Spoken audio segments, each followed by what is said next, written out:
people forget that Amorim was not sacked because of results. Let's make things clear. He wasn't sacked because of results. Were you getting good results? He was at that team, yes. Now back to Michael Carrick. Assuming he gets you a top 4 finish as an interim manager, would you give him the job? I had Roy Keane saying that even if he wins the remaining 15 games, I don't think he should be given the job next season. Why? I've seen this movie. It's the same as Ole Gunnar.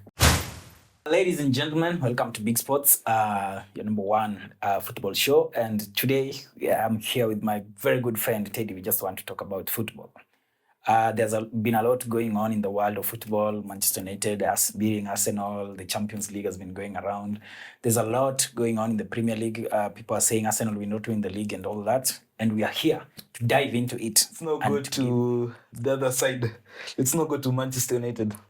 Yeah, but you've been so happy lately. You've been so happy. You've not changed. You've not taken off your jersey for like from Sunday. Like a jersey week.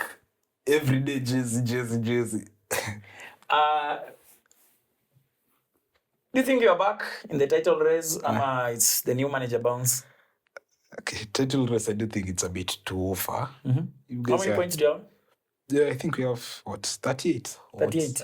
I know you guys are like 12 points. That is 12 points behind the leaders. Yeah. Do you think you're back in the title race? Because personally, I don't think Manchester. No, I don't think it's title race. Okay, but I do think we are favorites to finish in the top 4. I was talking to S, and S was like, he called me the other day and he was telling me, "Oh, we're back in the title race. I told you this thing is not far from over. It's just 12 points behind the leaders." And I was like, "Do you think Arsenal will lose 4 games for you to catch up with us? Like 4 games?" And then it means that if you lose 4 games, and he was saying, even us, you don't have to lose those 4 games. And he was saying, you are going to win it. So I was like, so Arsenal is going to lose 4 games. Man City and Aston Villa will also not capitalize. Yeah, so it's only Manchester United who are going to come from both to capitalize. If it was like a bit like 5 or 6 games before, maybe, but now... So you don't think you're in the title race? No. Why? Too far. That's too far. Plus, I've only seen against Man City and against Arsenal. You beating Man City and Arsenal in a row. Do you think it was the new manager bounce?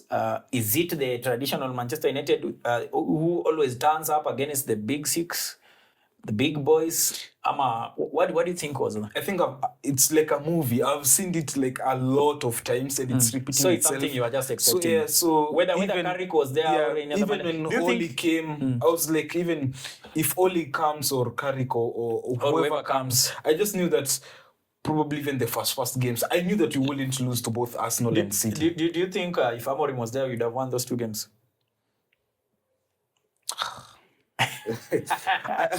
Honestly, I love Amorim. Number 1, I think we would have beaten Man City. Why do you love Amorim? He's the worst coach Manchester United has ever had.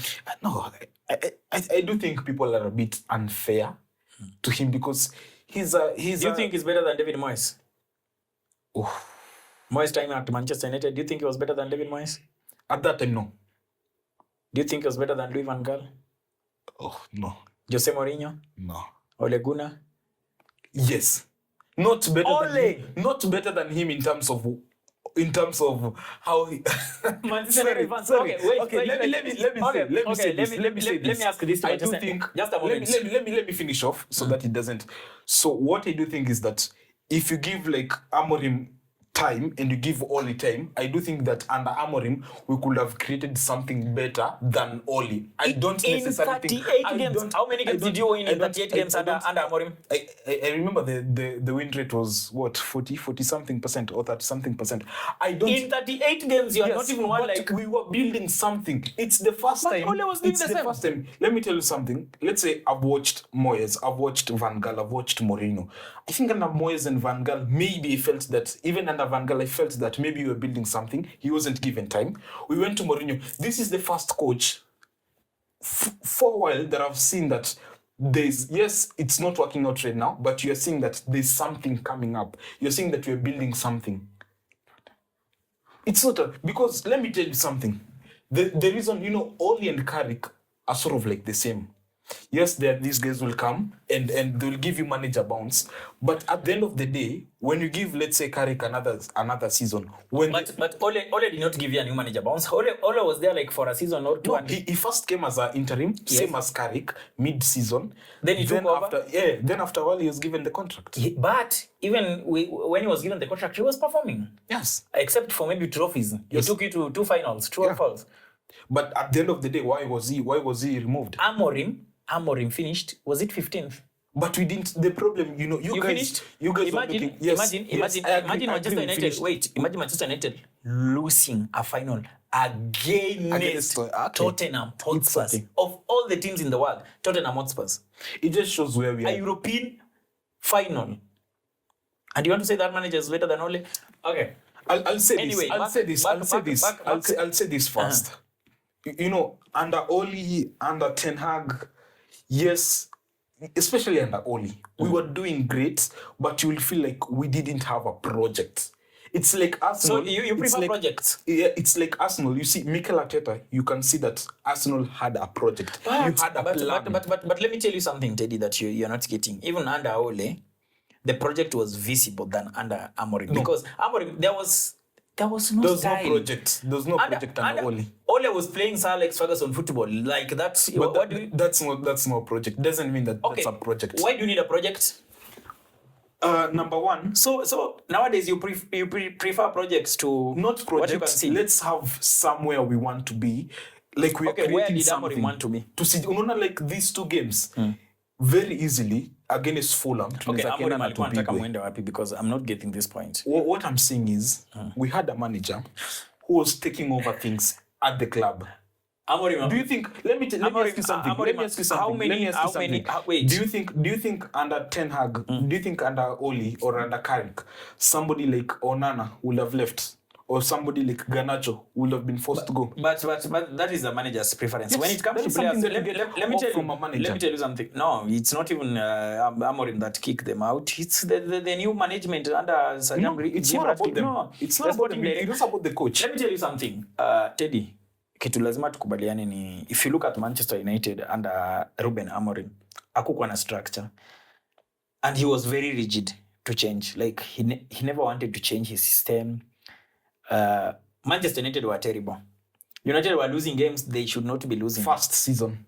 But this season I was okay. He managed like an entire season with Manchester. Na hii season tayari tena alikuwa anapigwa. No. How?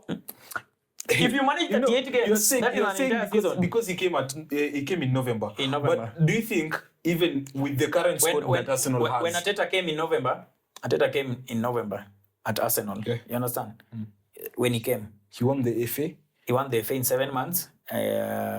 We finished 8th. Yeah. 8th. Amorim came in November. You finished? We finished 15th.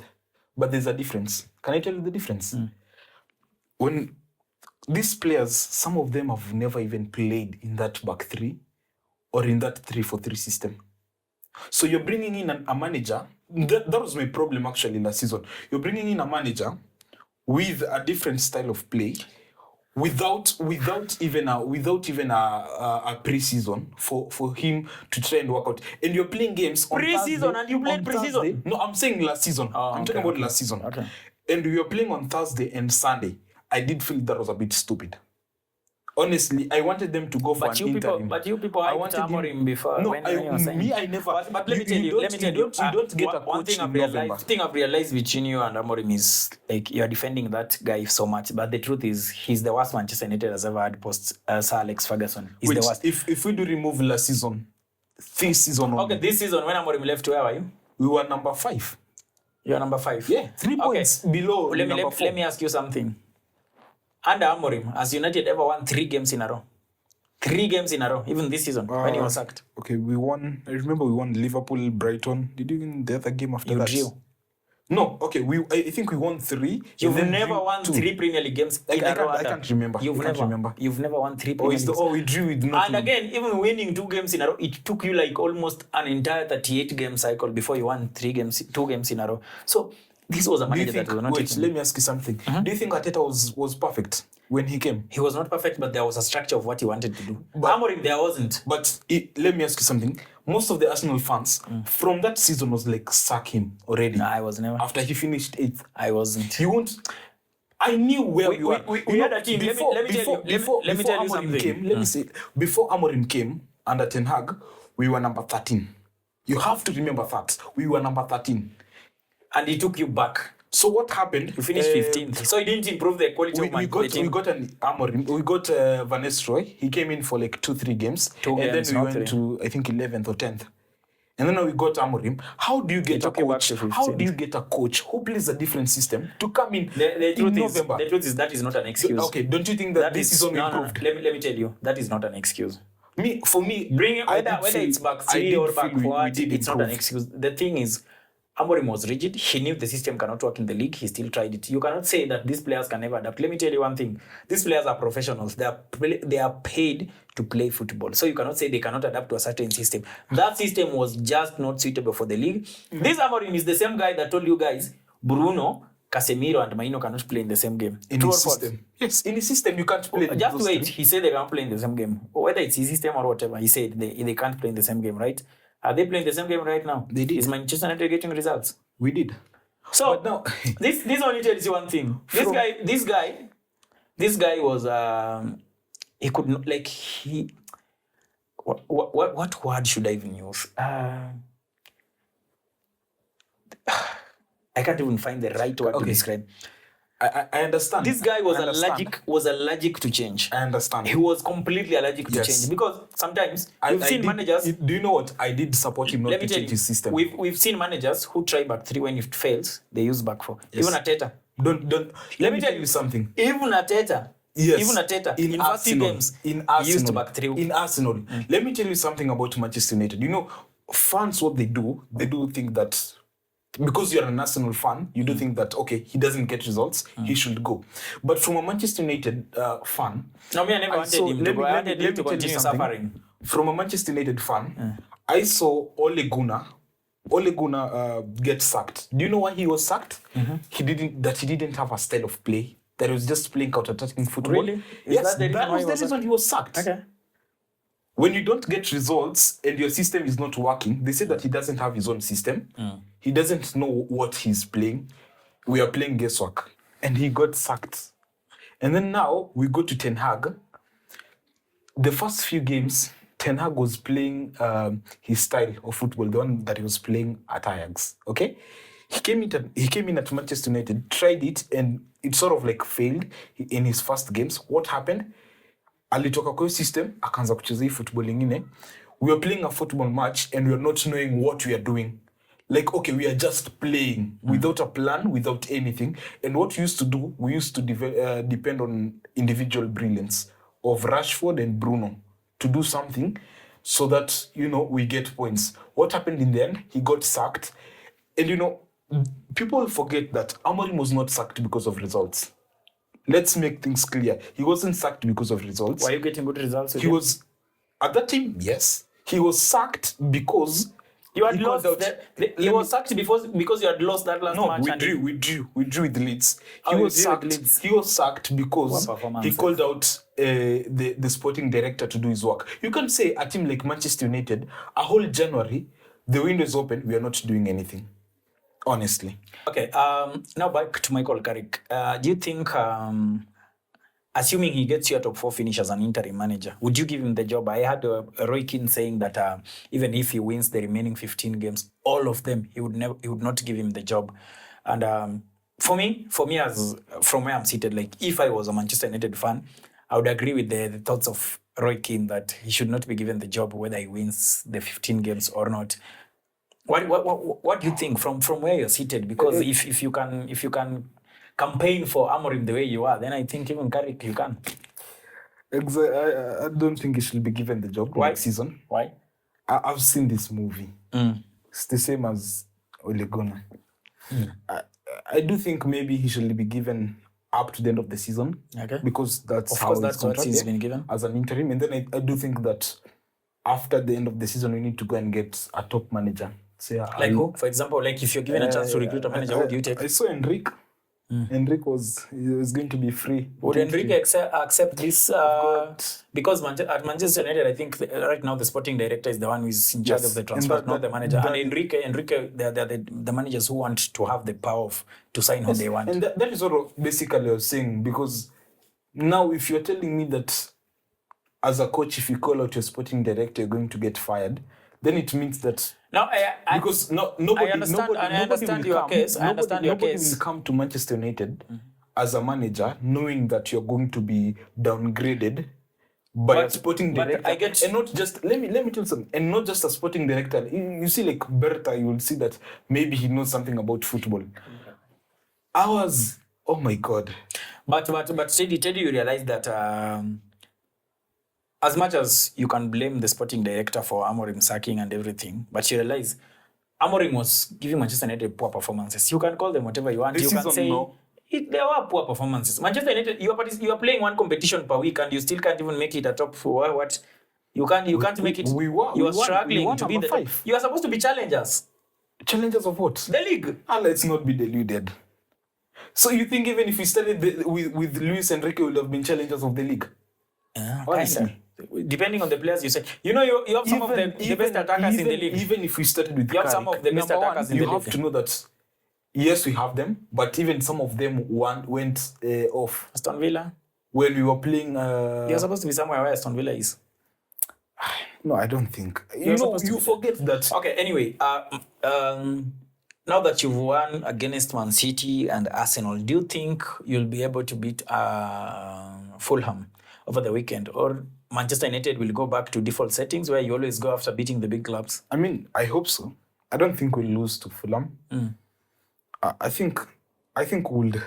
So I've got maybe 2 predictions for that game. Okay. Either we'll start well and we'll finish the game off within the first half, or maybe it will be those boring draws. I was thinking that the way Manchester United usually turns up against the big boys when after you played Man City and Arsenal, because personally, even when I was going to that Arsenal match, I was scared. I knew Manchester United will turn up. And yeah, he won fair and square. Now, my worry is that I really want to see how you play against Fulham, because I have this feeling that United will always be United when it goes back to playing against the big table clubs. Fulham will not be the best example. For me, we'd want us to play against like Nottingham. But Fulham, No, there's a difference. What's the the reason, difference? You know the reason why we've been beating Fulham even when we were down. no, I'm not saying you've not been beating Fulham. I just want to see how you play against them, because there's that type of football you played versus Man City. And it was Arsenal, just especially, good, yeah. especially the Man City one. Like, you played some good football. Then the Arsenal match too, after you scored, like there was some sort of dominance you started establishing, and it shows like people are thinking now, and that's why I'm telling you, my friend Des was like, oh, yeah, in the title race and all that, and I was like, relax. We knew this was going to happen. Some of us, we knew the Manchester United was going to be a big problem for Man City and Arsenal, because number one, the new manager bounce. You've just sacked a manager. There's an interim one. Players want to prove themselves. Then you're going to now play a mid-table club. Whether you've been causing them problems or not, you're going to play a mid-table club. And now I want to see how you pick yourselves up in the next maybe 2 or 3 games, which you're not playing a top club from big traditional big 6. You understand? That's where I'm coming from. So do you think it's going to be a walk in the park, depending on based on how you've played against the previous teams? Okay, I don't think it'll be so easy, but I do think we'll manage to get a lot of wins against the small clubs.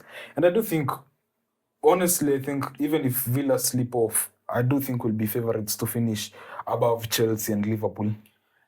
Okay, Chelsea. I think Chelsea and Liverpool are behind you. Do you think with Carrick, you've just said that anyway, but still I would ask, do you think you will finish above Chelsea and Liverpool with Michael Carrick in charge? Yes, especially Liverpool. I do think Liverpool, they're going to fall off more. I don't think they have a lot of trouble. They need to sort out their things. Chelsea, you never know about Chelsea. You really never know about Chelsea. Like, I was watching them yesterday. Some part of the game they're playing well, and then they just go back. Chelsea is Chelsea at the end of the day. But Okay, I do think as we wind up maybe uniambie like maybe you tell me what are your top five top five Top 5. your prediction for the top 5 teams that will finish above there, like the teams that will finish in the top 5, because I think there's a 5th spot for the Champions League, right? Yes. So the teams that will finish in the top 5 in order. In order. In order. Who do you think will win the league? So I'm going to start with number 5 because that is a bit.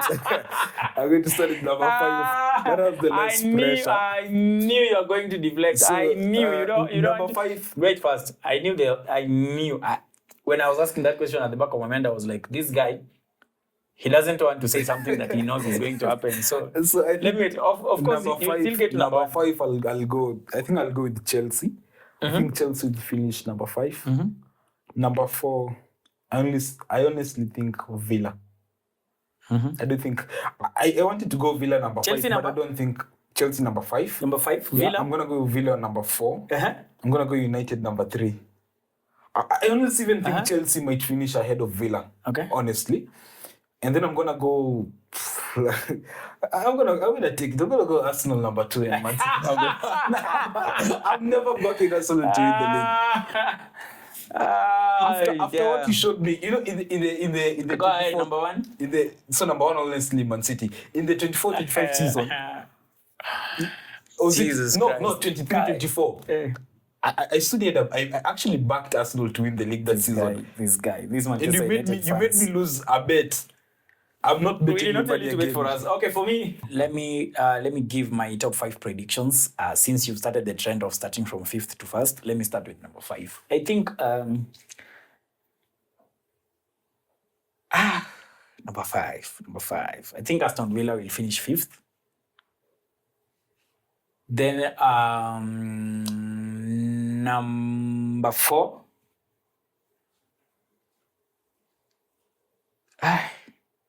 Chelsea? No. I think Chelsea will finish 5th. Then Aston Villa will finish 4th. Manchester United. No. You have to back Azila. Manchester United will finish 3rd. Man City 2nd. Then the champions. In waiting. Arsenal will finish 1st. I have that feeling that this is just that season that Arsenal are going to win the league. I know it's my team. I have some little bias towards that, but I believe that this is the season we've been waiting for. Yeah, so for Manchester United, not entirely sure if they'll make it in but no, United will finish in the top 4. For Aston Villa, I'm not entirely sure if they'll make it into the top 5. You're not sure about Aston Villa. I'm not sure if they'll entirely make it into the top 5. The only reason I have them in my top 5 is because I don't think Liverpool will finish above them. I don't think Liverpool. Liverpool might not finish above them. I don't think they'll. Sure. I think they'll get like because 7th if they are 10 points above Liverpool, right? Yeah. So and you don't fancy Liverpool to win games. Let's see how it unfolds. But I think if Liverpool puts up some 3, 4, 5 good performances, they might catch up with Aston Villa. We've come to the end of our show, ladies and gentlemen. We hope you liked it. Tell us what you think about what we've discussed about football, about Manchester United. You've heard what Teddy said. He just said Amorim was one of the best that United has ever had. It's post-Ferguson era. Ridiculous take. Drop your comments there, like our share our show, follow us, Big Sports Africa, in YouTube, Facebook, Instagram, and TikTok. Thank you. I was with my friend Teddy, and I was your host, Esco Jr.